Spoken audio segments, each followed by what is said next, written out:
نمرود نے ابراہیم علیہ السلام کو بلا لیا اور اس کے بعد کیا ہوا معلوم ہے؟ ڈیبیٹ ہوئی. دونوں آپس میں ایک دوسرے سے کچھ سوالات کیے اور ایک دوسرے کے جوابات دیے.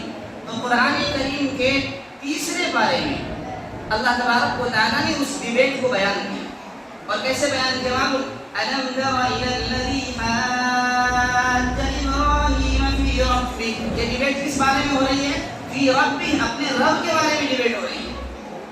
فرمایا ان آتاہ اللہ الملک اذ قال ابراہیم ربی الذی یحیی و یمیت. ابراہیم علیہ السلام نے کہا نمرود تم یہ کہتے ہو کہ تم اللہ کے بندوں کو پیدا کرتے ہو اور مارتے ہو، لیکن میرا دعویٰ یہ ہے کہ میرا رب موت و حیات کا مالک ہے.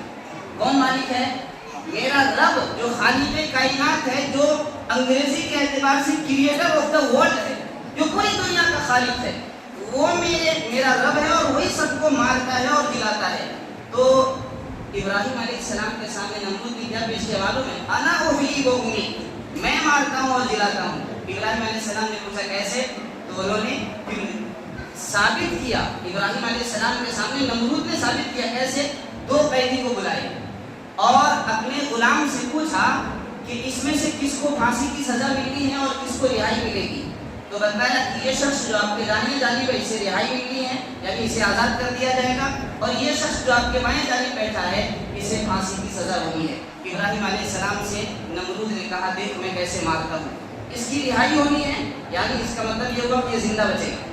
اسے پھانسی ملنی ہے، اس کا مطلب یہ ہے کہ یہ مر جائے گا. انہوں نے حکم دیا نمرود نے کہ فیصلے بدل دو، جسے زندہ رہنا تھا اسے موت کا فیصلہ سناؤ اور جسے مرنا تھا اسے زندہ رہنے کا فیصلہ سناؤ. کہا انا احیی و امیت، زندہ اسے بچنا تھا لیکن میں مارتا ہوں، اس لیے اب اسے ماروں گا، اسے نہیں ماروں گا. فیصلے بدل دیے. اس کمبخت کو یہ نہیں معلوم کہ جس چیز کے ذریعے سے تم ثابت کر رہے ہو وہ تو سبب ہے، مسبب بتاؤ نا. وہ کیا ہے؟ پھانسی ملنا ایک سبب ہے، ایکسیڈنٹ ہو جانا ایک سبب ہے، بیماری سے مر جانا ایک سبب ہے. تو تم نے سبب بنا دیا کہ پھانسی کے ذریعے سے مار دوں گا، اسے ہم اپنے فیصلے سے نہیں مانیں گے، واپس چھوڑ دیں گے. تو رہائی کرنا، پھانسی دینا ہے تو ایک سبب ہے. مسبب جو ہوتا ہے وہ اصل میں خالق ہوتا ہے. تو تم تو مسبب نہیں ہو نا، اس لیے کہ تم سے پہلے بھی تو لوگ مر رہے تھے، جی رہے تھے، تب کون مارتا تھا؟ تمہارے بعد بھی تو لوگ مریں گے، جئیں گے، تب کون ماریں گے؟ فَبُهِتَ الَّذِي كَفَرَ. اللہ تعالیٰ فرماتے ہیں کہ ابراہیم علیہ السلام نے فرمایا وَإِنَّ اللَّهَ يَأْتِي بِالشَّمْسِ مِنَ الْمَشْرِقِ، کہ میرا رب، تم نے کہا کہ میں اسے مار دوں گا، اسے زندہ چھوڑوں گا. تو سنو پھر تمہاری طرح ایک سوال ہمارا آپ سے، اور وہ سوال کیا ہے؟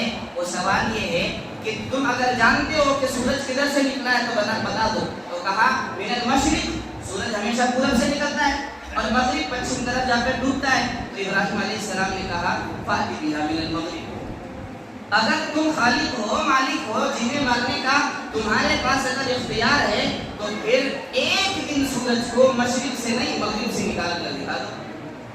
فَبُهِتَ الَّذِي كَفَرَ، پھر فرمایا کہ ایسا جواب ملا اسے کہ وہ لاجواب ہو گیا اور شرمندہ ہو گیا.